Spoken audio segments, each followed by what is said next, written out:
ಇನ್ನು ಗೃಹಲಕ್ಷ್ಮಿ ಫಲಾನುಭವಿಗಳಿಗೆ ಶಾಕ್ ಅನ್ನು ಕೊಡ್ತಾ ಇದೆ ರಾಜ್ಯ ಸರ್ಕಾರ. ರಾಜ್ಯದಾದ್ಯಂತ ಒಟ್ಟು 3.89 ಲಕ್ಷ ಫಲಾನುಭವಿಗಳಿಗೆ ಕೋಕ್ ಕೊಡೋದಕ್ಕೆ ಈಗ ಸರ್ಕಾರ ಮುಂದಾಗಿದೆ.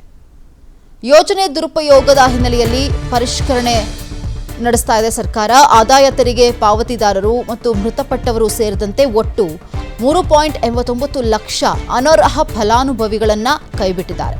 ಜಿಎಸ್ಟಿ ಪಾವತಿಸುವ 1.94 ಲಕ್ಷ ಮಂದಿ ಯೋಜನೆಯಿಂದ ಹೊರಕ್ಕೆ ಬರ್ತಾ ಇದ್ದಾರೆ. ಇದರಿಂದಾಗಿ ತಿಂಗಳಿಗೆ 77 ಕೋಟಿ ರೂಪಾಯಿ ಉಳಿತಾಯವಾಗುತ್ತೆ ಅನ್ನುವಂಥದ್ದು ಸರ್ಕಾರದ ಅಂದಾಜು. ಶೀಘ್ರವೇ ಬಯೋಮೆಟ್ರಿಕ್ ವ್ಯವಸ್ಥೆ ತರುವುದಕ್ಕೆ ಸರ್ಕಾರ ಈಗ ಆಲ್ರೆಡಿ ಸಿದ್ಧತೆಯನ್ನು ಕೂಡ ಮಾಡಿಕೊಂಡಿದೆ. ಗೃಹಲಕ್ಷ್ಮಿ ಮತ್ತು ಗೃಹಜ್ಯೋತಿ ಯೋಜನೆ ಎರಡಕ್ಕೂ ಕೂಡ ಈಗ ಫಲಾನುಭವಿ ಅಲ್ಲದವರನ್ನ ಕೈ ಬಿಡೋದಕ್ಕೆ ಸರ್ಕಾರ ಮುಂದಾಗ್ತಾ ಇದೆ. ಗೃಹಲಕ್ಷ್ಮಿ ಫಲಾನುಭವಿಗಳಿಗೆ ಒಂದು ಕಡೆಯಿಂದ ಸರ್ಕಾರ ಶಾಕ್ ಅನ್ನ ಕೂಡ ಕೊಡ್ತಾ ಇದೆ. ಬಯೋಮೆಟ್ರಿಕ್ ಅನ್ನ ಈಗ ಇಂಟ್ರೊಡ್ಯೂಸ್ ಮಾಡ್ತಾ ಇದ್ದಾರೆ. ಕೇವಲ ಥಂಬ್ ಅಷ್ಟೇ ಅಲ್ಲ, ಅದರ ಹೊರತಾಗಿಯೂ ಫೇಸ್ ರೀಡಿಂಗ್ ಇರಬಹುದು ಅಥವಾ ಐ ರೀಡಿಂಗ್ ಇರಬಹುದು, ಇದೆಲ್ಲವನ್ನ ಕೂಡ ಕನ್ಸಿಡರ್ ಮಾಡ್ತಾರೆ ಅನ್ನುವಂತಹ ಸುದ್ದಿ ಕೂಡ ಈಗ ಬರ್ತಾ ಇದೆ.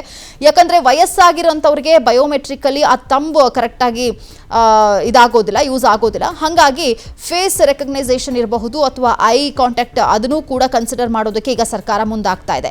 ಏನಕ್ಕೆ ಅಂತಂದ್ರೆ ಈಗ ಆಲ್ರೆಡಿ ಸತ್ತೋಗಿರುವಂಥವರು ಅಥವಾ GST ಪೇ ಮಾಡ್ತಿರುವಂಥವ್ರು ಅವರೆಲ್ಲರೂ ಕೂಡ ಫಲಾನುಭವಿಗಳಾಗಿದ್ದಾರೆ. ಅವರನ್ನ ಕೈ ಬಿಡಬೇಕು.